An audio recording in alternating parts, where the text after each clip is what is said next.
사랑하는 성도 여러분, 우리가 이 땅에 살아가면서 혹시 내가 오해받은 적이 있으실까요? 또 반대로 내가 누군가를 오해한 적은 혹시 있지는 않으실까요? 어떤 사람에 대해서 차라리 모르면 나을 수도 있겠습니다. 안다고 하는데 제대로 아는 것이 아니라 잘못 안다면, 그래서 오해한다면 결국 우리는 관계의 어려움과 그리고 화를 불러오게 되어집니다. 그런 의미에서 오해한다는 것은 참 무서운 겁니다. 오해 때문에 관계가 무너지고 또 볼 수 없고 보지 못하는 사이가 되어지니까 말입니다. 우리가 어려움을 겪는 사람들은 내가 참 그 사람 때문에 어려워라고 할 때 그 사람을 전혀 모르는 사람이 아니라 나를 잘못 아는 사람, 또 내가 잘못 아는 사람. 그래서 잘못한다는 것은 결국 이런 거거든요. 내가 생각하고 싶은 대로 생각하고, 또 내가 생각하는 대로, 또 그냥 내가 생각하다가 어떤 결론에 이르는 거예요. 또는 어떤 내 감정이 상하고, 내 감정이 상하다 보니까 무엇이든지 다 곱게 내 안에 들어오지 않은 거죠. 살아오면서 나는 그런 사람이 아닌데 누군가 나에 대하여서 오해하고, 그래서 내가 상처를 입고 곤란하고 힘든 적이 있는가 생각해 보면, 또 그런 적이 있다면 그러면 똑같이 나도 누군가를 오해하고 또 잘못 알아서, 나를 오해했듯이 나 또한 누군가를 오해하고 잘못 알아서 누군가에게 상처를 주고 또 곤란을 주었다고 우리는 여기셔야 합니다. 사람과 사람 사이의 오해에 대해서 여러분들에게 말씀드렸는데요, 이것은 사람과 사람뿐만 아니라 사람과 하나님과의 관계에서도 마찬가지입니다. 차라리 하나님을 모르는 사람이라고 한다면 하나님께서 그를 긍휼히 여기시고 또 불쌍히 여기시고 하나님의 귀한 말씀을 들려주시죠. 그런데 문제는 뭐냐면 하나님을 모르는 것이 아니라 하나님에 대해서 잘못 알게 되어지는 겁니다. 하나님에 대해서 잘못 알고 하나님에 대해서 잘못 이야기하는 자는요, 하나님께서는 성경에 보면 진노하시는 모습이 성경에 기록되어져 있습니다. 차라리 모르는 게 낫다, 아는데 하나님을 오해한다, 이렇게 되어지면 하나님께서는 참 그것에 대해서 안타까워하실 뿐만 아니라 성경에 보면 아주 화를 내시는 그 하나님의 모습을 보게 되어지는 거예요. 그러므로 여러분, 이 문장을 한번 생각해 보십시다. 구원이란 무엇일까요? 띄워주실까요? 구원이란 하나님이 나에게 무슨 일을 행하셨는지 제대로 아는 겁니다. 하나님은 오늘도 졸지도 주무시지 않고 뭔가를 지금 행하고 계세요. 오늘도 끊임없이 역사를 이루고 계십니다. 그런데 무엇인가, 구원, 하나님께서 건져주신다라고 하는 것은 하나님이 오늘 나에게 무슨 일을 행하셨는지 내가 제대로 아는 거예요. 여러분, 이런 정의가 어디서 나온지 아세요? 요한복음 17장 3절에 있는 말씀입니다. 영생은 죽지 않고 영원히 사는 것, 우리가 진정한 생명을 얻는 것, 그것은 무엇이냐? 곧 유일하신 참 하나님과 그가 보내신 자 예수 그리스도를 아는 것이라. 영생은 죽지 않고 영원히 사는 것이 영생이 아니라 요한복음의 정의입니다. 영생은 곧 유일하신 참 하나님과 그가 보내신 자 예수 그리스도를 아는 것이 영생이다. 오늘 성경이 우리에게 이야기하고 있어요. 계속 띄워주시죠. 요한복음 17장 3절에 보면 아는 것이다 라고 이야기했죠. 아는 것인데 어떻게 아는 거예요? 제대로 아는 거예요.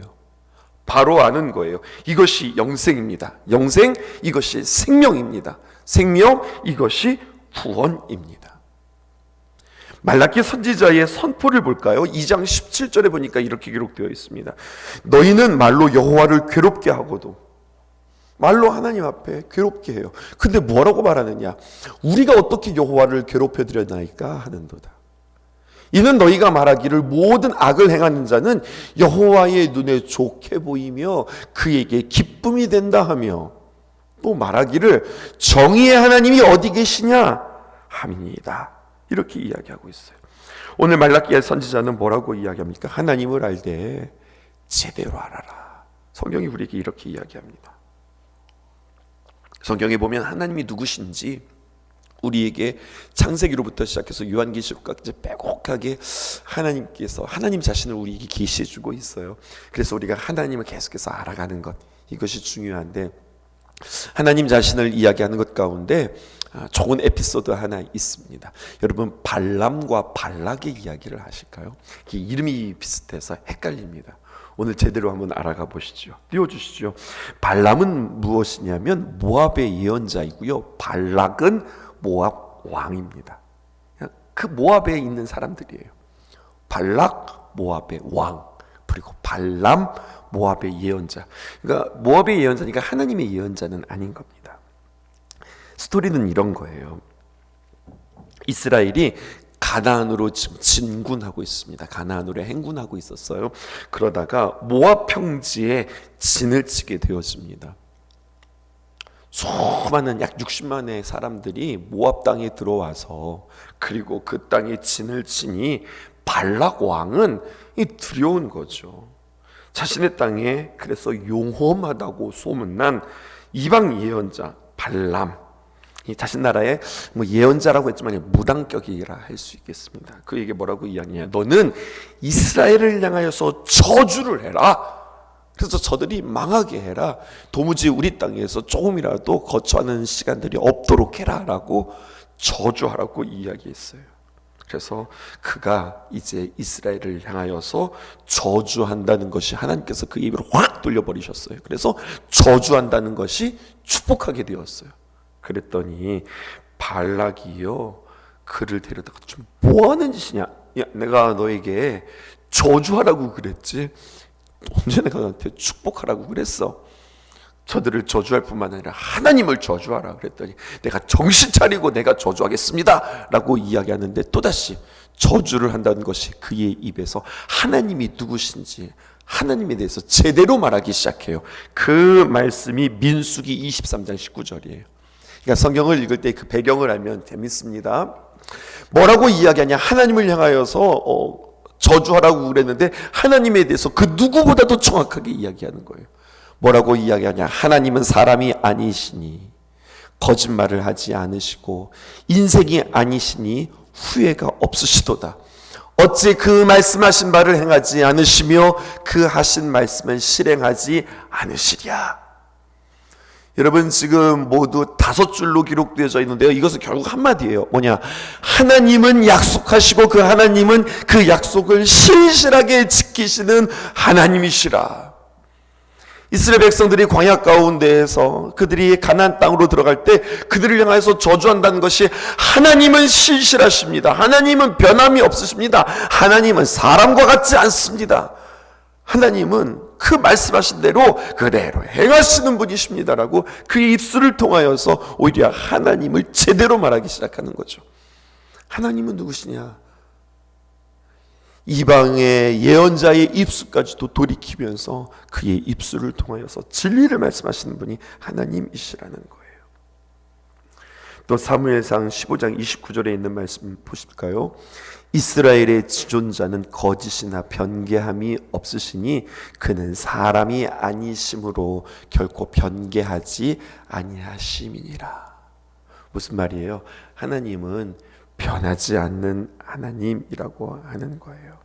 자, 여러분, 계속 지금 사무엘상에 있는 말씀도 그렇고 민수기도 그렇고 한 가지 뭐냐? 하나님은 사람이 아니시다.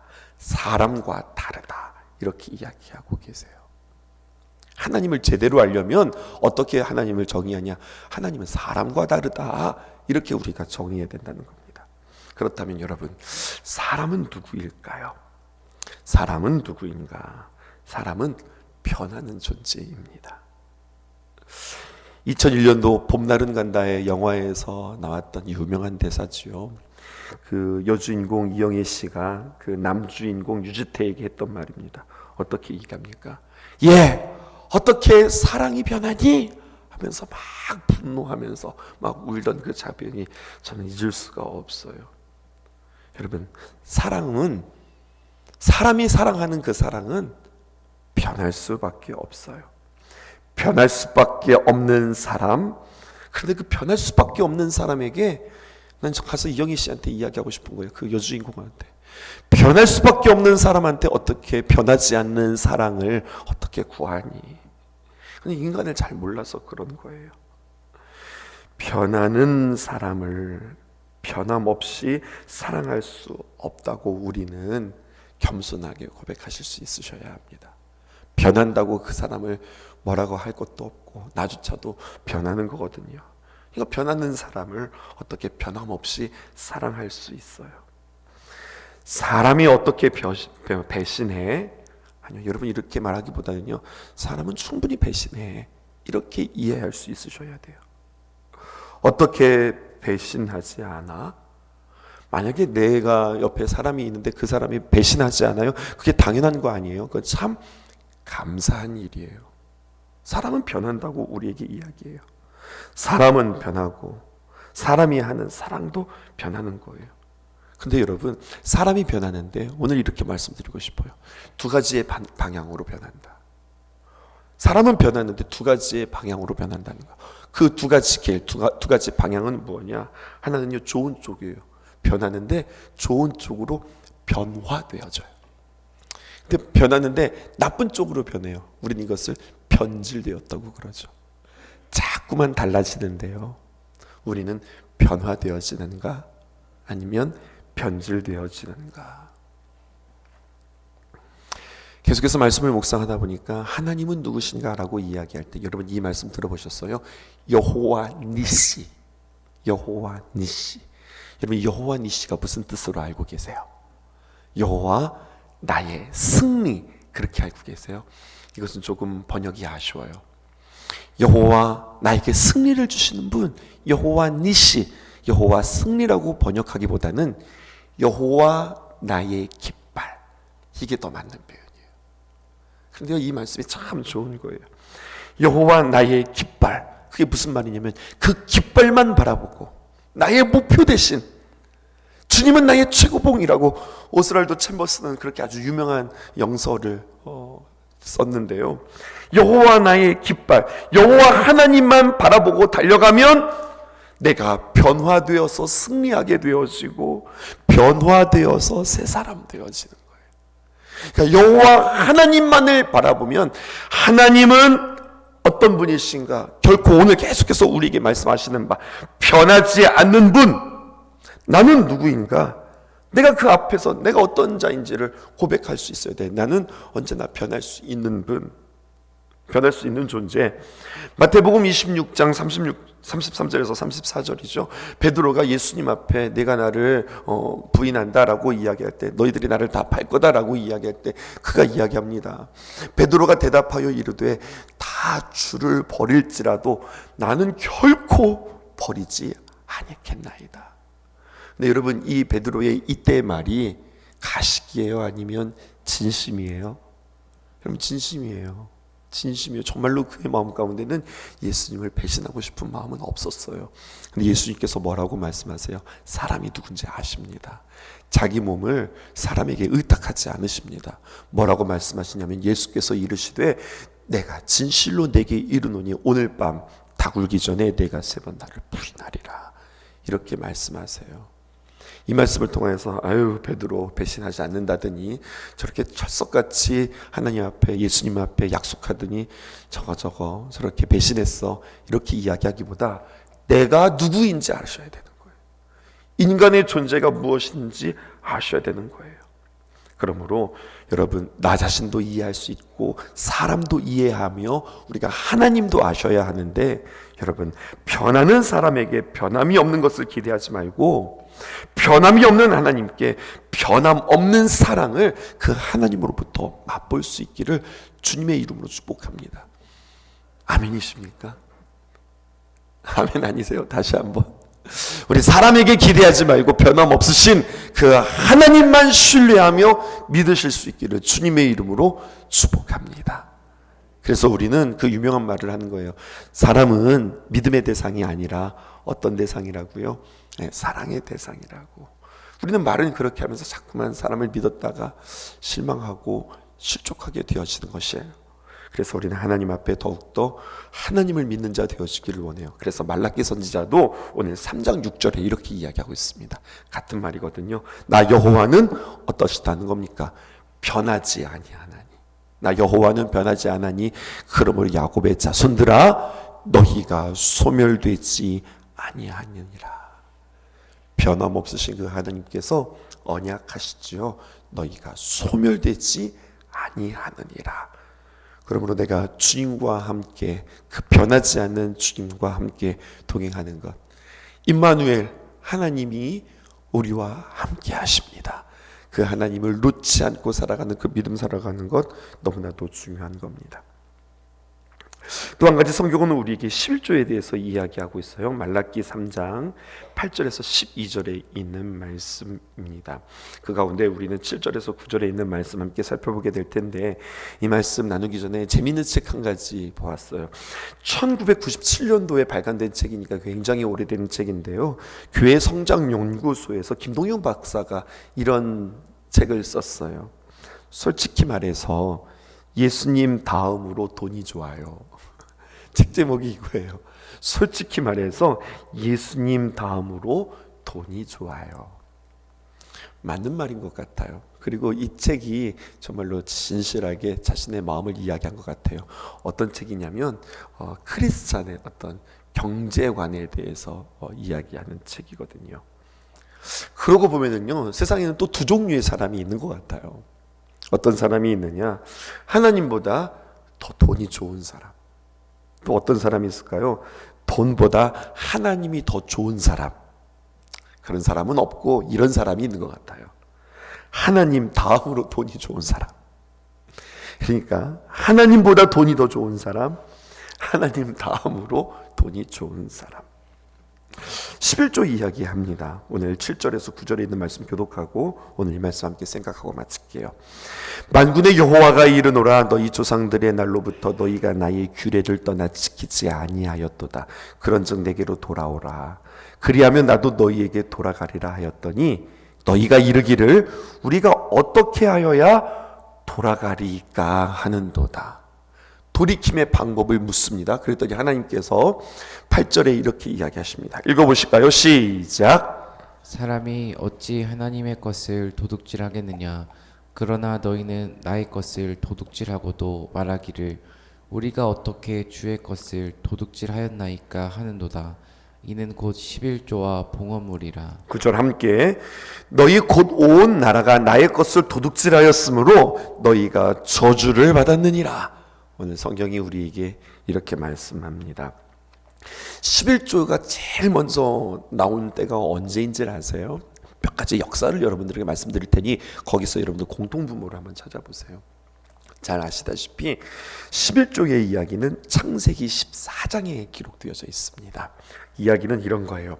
아브라함이 조카 롯을 찾아오면서 하나님께서 승리를 주셨어요. 정말로 말도 안 되는 그러한 승리를 하나님께서 아브라함에게 안겨주셨을 뿐만 아니라 그 아브라함이 조카로 소돔과 고모라 땅에서 있었던, 그래서 잡혀 있었던 그 롯을 찾아옵니다.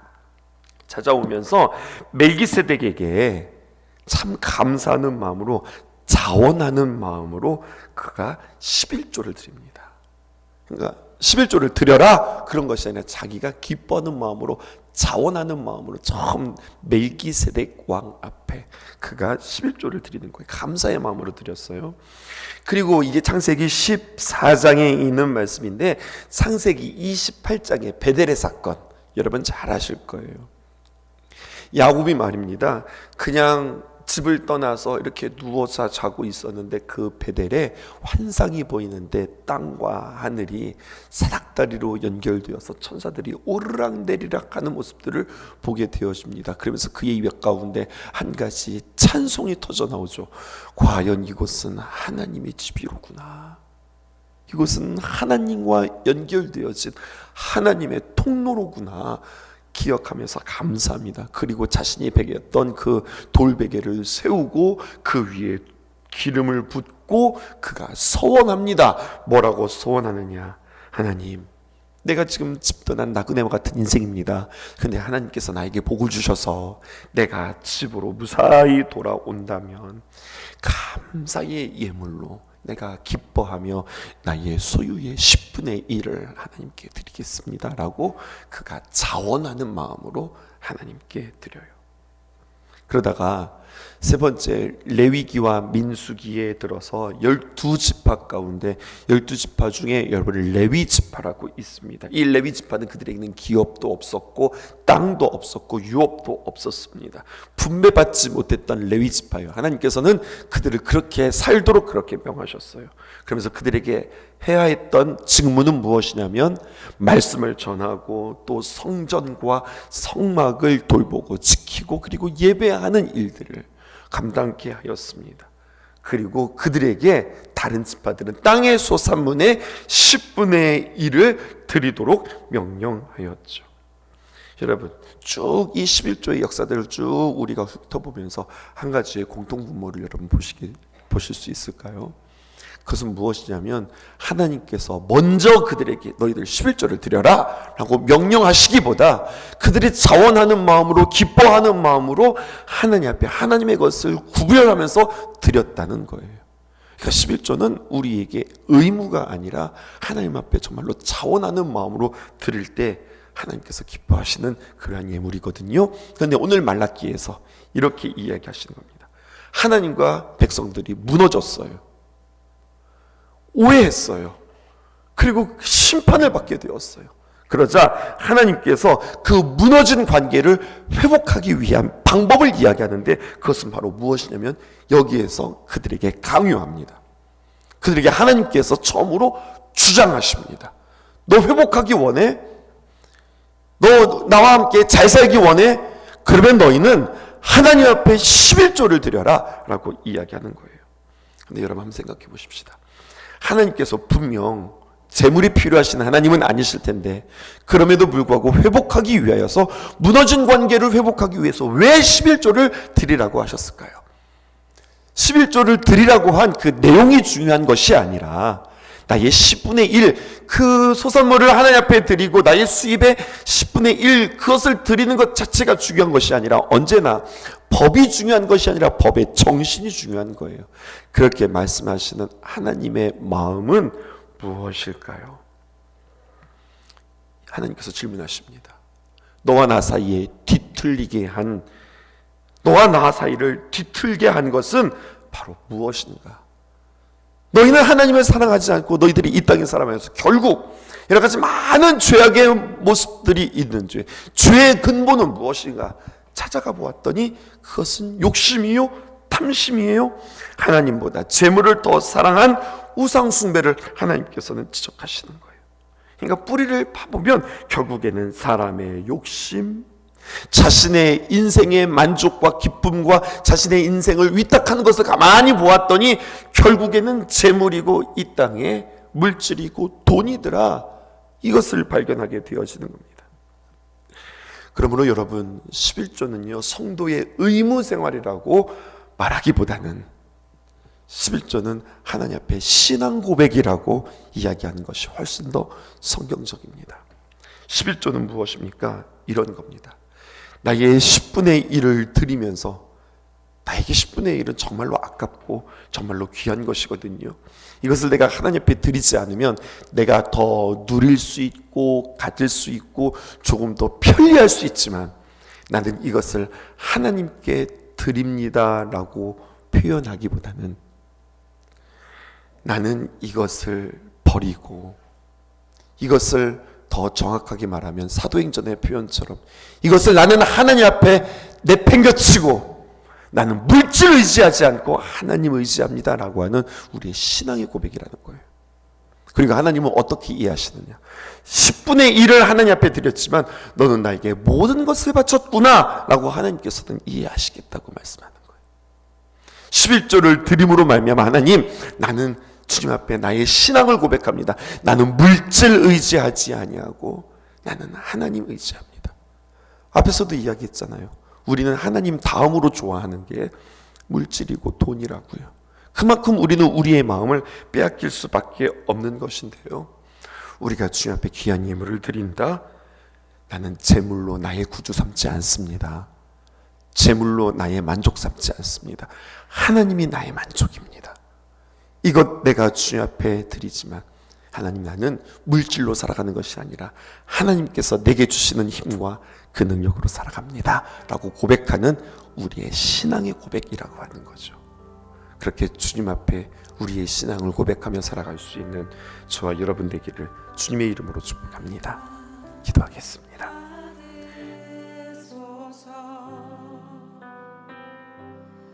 오셔서 주님의 저소 삼으소서. 나의 전부이신 주여 내 마음을 받아주소서. 나의 마음 받으소서. 나의 마음 받으소서. 오셔서 주님의 저소 삼으소서. 나의 전부이신 주여 내 마음을 받아주소서. 나의 마음을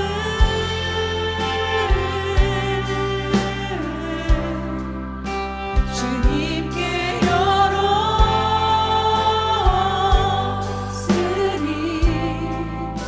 주여 내게 오셔서 내 맘에 거하여 주옵소서. 주가 기뻐하는 주의 성전 되게 하소서. 나의 맘 받으소서.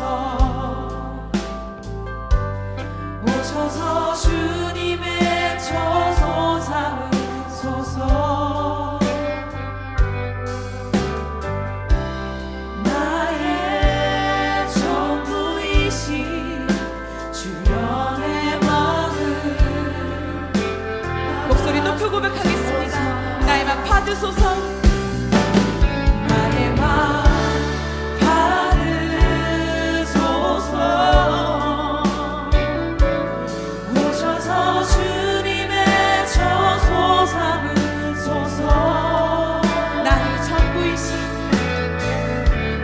나의 전부이신 주여 내 마음을 받아주소서. 오 나의 마음을 오 나의 마음을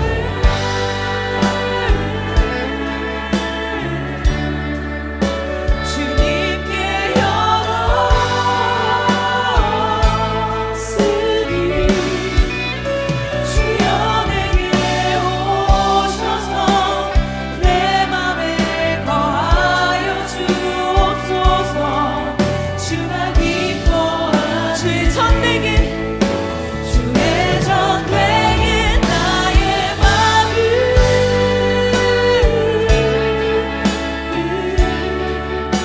주님께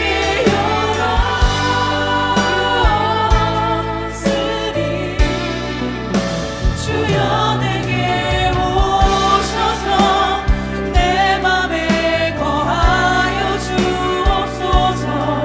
주가 기도하길 원합니다. 이 시간 기도하길 원합니다. 지난 시절의 그 경험과 나의 생활을 내려놓게 하여 주시옵소서. 주님, 나의 몸과 마음이 주께서 기뻐하시는 그 자녀의 모습으로, 주께서 창조된 그 모습으로 주의 성전 되게 해달라고 이 시간 마음을 다해서 기도하시겠습니다. 주님, 아버지, 지난 것으로부터 끊게 하여 주시옵소서. 아버지, 이 순간부터 주께서 말씀하시고 주께서 내가 아버지 앞에 그 자녀다운 모습으로 회복하며 나아갈 수 있도록 주님 인도하여 주시옵소서. 하나님 아버지, 정결할 때 하나님 거룩함을 당신을 쫓아가는 삶을 살아가게 하여 주시옵소서. 주님, 주님 아버지 그렇습니다. 하나님 아버지 하나님 아버지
여러분들만 고백하겠습니다.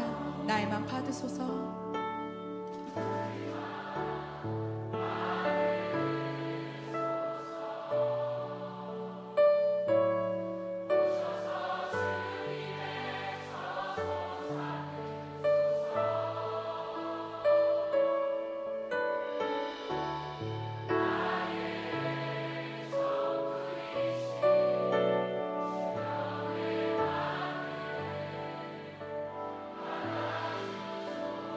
나의 전부이신